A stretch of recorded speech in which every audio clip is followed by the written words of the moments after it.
Star means 100% identical residue conservation.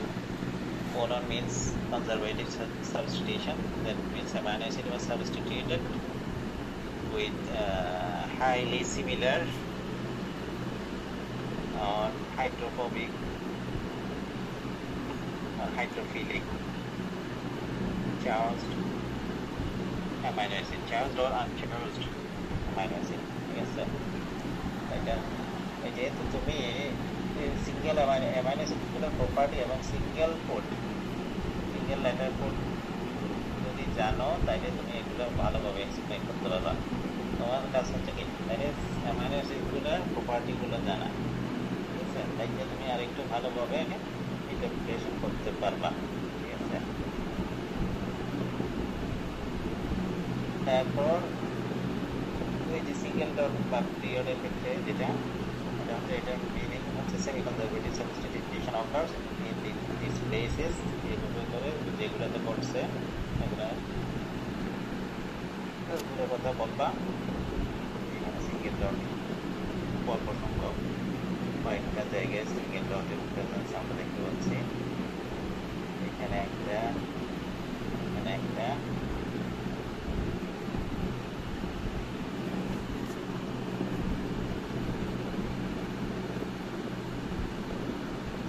এইগুলা single ডটের কথাগুলো বলবার মানে conservative substitution occurs in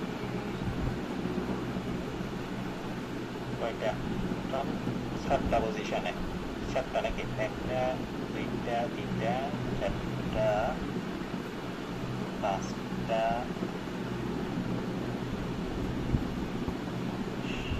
ছয়টা, সাতটা, হ্যাঁ সাতটা পজিশনে। তাহলে কি semi-conservative substitution occurred in 7 positions. Yes, sir.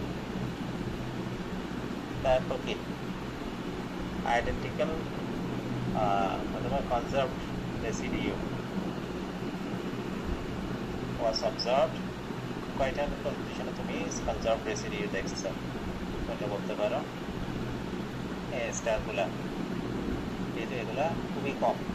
যদি অনেকগুলো হতো তাহলে কি তোমার এইগুলো মনে বলে আর বলার দরকার ছিল না, তখন তুমি একটা নির্দিষ্ট রিজিয়ন সিলেক্ট করে বলে বলতে পারতো যে এই থেকে সেকেন্ড ব্লকে একটা প্রায় এতগুলো রেসিডিও মিলে একটা কনজার্ভ রিজিয়ন আমরা অবজার্ভ করছি, ঠিক আছে? ধরো এখান থেকে একদম পর্যন্ত রিজিয়নে সব স্টার বা কোলন আছে বা একটা ডট আছে, তাই নাকি?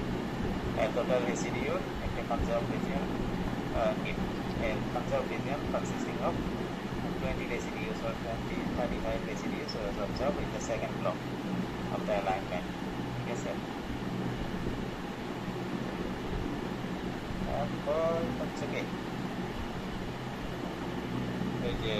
Absence of any symbol means non-conservative substitution. এটা বলে দিলাম। যেটা বললাম আগে ওই যে space of regions with gap, single dot or no symbol means hypervariable regions or loop region. ঠিক আছে? এই যে অনেকগুলো গ্যাপের যে রিজিয়নগুলো দেখাচ্ছে সেগুলোকে বলে কি hypervariable region অথবা loop region may be present here. Yes, sir. যেগুলো শুরু করতেছে hypervariable region অথবা কি loop region. ওকে, এইভাবে তোমাকে কি ইন্টারপ্রিটেশনগুলো করতে হবে।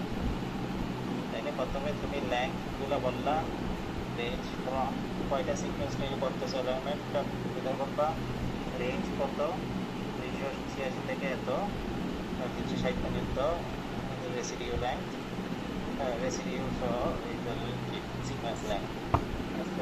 তারপর হচ্ছে কি কোনটা এটার সাথে এটা ক্লোজলি রিলেটেড টু এটা এবং মোস্ট ডিস্টেন্টলি রিলেটেড টু এটা। তারপর হচ্ছে কি ওই যে কি বললাম আইডেন্টিক্যাল রিজিয়ন, কয়টা জায়গায় আইডেন্টিক্যাল রেসিডিউ আছে, কয়টা পজিশনে কনজার্ভ রেসিডিউ আছে কয়টা পজিশনে, সেমি কনজার্ভ রেসিডিউ আছে, এবং কি ওভারঅল হচ্ছে এটা কি ওভারঅল ইয়াটা হচ্ছে কি নন কনজার্ভ রেসিডিউ শো করছে। ঠিক আছে, যেহেতু দেখা যাচ্ছে ম্যাক্সিমাম রিজিয়নে কোনো স্টার বা কোলন বা সিঙ্গেল ডট নাই, ম্যাক্সিমাম রিজিয়ন হচ্ছে কি নন কনজার্ভ। ঠিক আছে, এই ভিটামিন ডেক্টামিস প্রোটিন সিকোয়েন্সগুলোর মধ্যে দেখা গেছে কি ওভারঅল নন কনজার্ভ রেসিডিউস অবজার্ভ।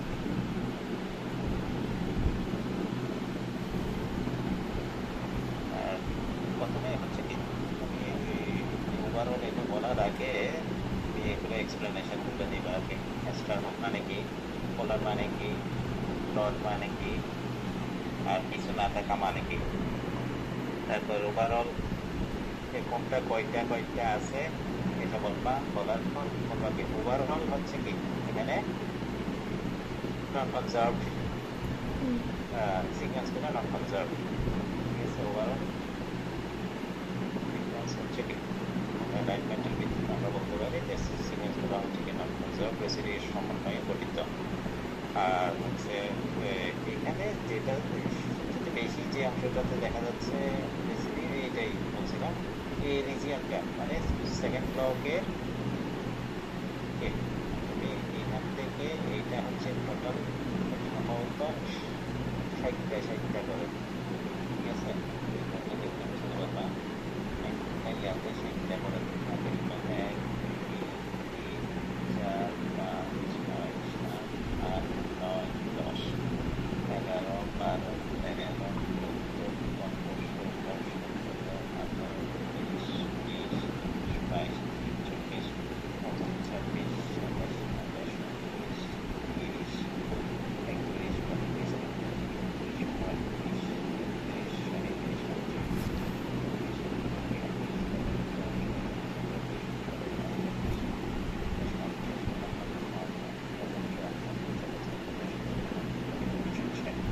একটা করে আছে, তাইলে তোমার ইজিলি বলতে পারবা কত নাম্বার মানে সেকেন্ড ব্লকের। তাইলে এই দিক থেকে তুমি হিসাব করলে এত নাম্বার দেখবে কত নাম্বার পজিশন পর্যন্ত। ঠিক আছে, সেকেন্ড ব্লকের প্রত্যেকটাতে যেহেতু 60টা করে, তাহলে সেকেন্ড ব্লক এটা সেকেন্ড ব্লকের এত নাম্বার পজিশন থেকে এত নাম্বার পজিশন পর্যন্ত এটা মানে মনে হচ্ছে কি এটা কিছুটা কনজার্ভ রিজিয়ন মনে হচ্ছে, কারণ এখানে কন্টিনিউয়াসলি কিছু conserve residue, identical residue, semi conserve residue আমরা দেখতে পাচ্ছি। ঠিক আছে, আর যেগুলো হাইপেন ওয়ালা রেসিডিউ এটা হচ্ছে কি হাইপার ভেরিয়েবল রিজিয়ন অথবা লো রিজিয়ন। ঠিক আছে, এই জিনিসগুলো তোমাকে কি এক্সপ্লেইন করতে হবে। আর এখানে যদিও এই অ্যালাইনমেন্টটা আমরা পাই নাই, সাধারণত হচ্ছে কি টার্মিনাল রিজিয়নগুলো এই যে এন টার্মিনাল এবং এসি টার্মিনাল রিজিয়নে সাধারণত হাই ভেরিয়েবল রিজিয়ন বেশি থাকে। এখানে যেহেতু অনেকগুলো গ্যাপ দেখা যায়, যেমন এদিকে অনেকগুলো কি গ্যাপ দেখেছি, সুতরাং কি এই রিজিয়নগুলো হচ্ছে হাইপার ভেরিয়েবল রিজিয়ন। ঠিক আছে, অনেকগুলো কি অনেক হাইপার দেখা যাবে, অনেকগুলো গ্যাপ দেখা যায়, সুতরাং এগুলো হচ্ছে কি হাইপার ভেরিয়েবল রিজিয়ন। এটা মুক্তা পদ্ধতি তোমাদের পরীক্ষায় যেটা দেবো এটাতে যদি ওভাবে আসে। ঠিক আছে, তাহলে কি পারবা তো নাকি?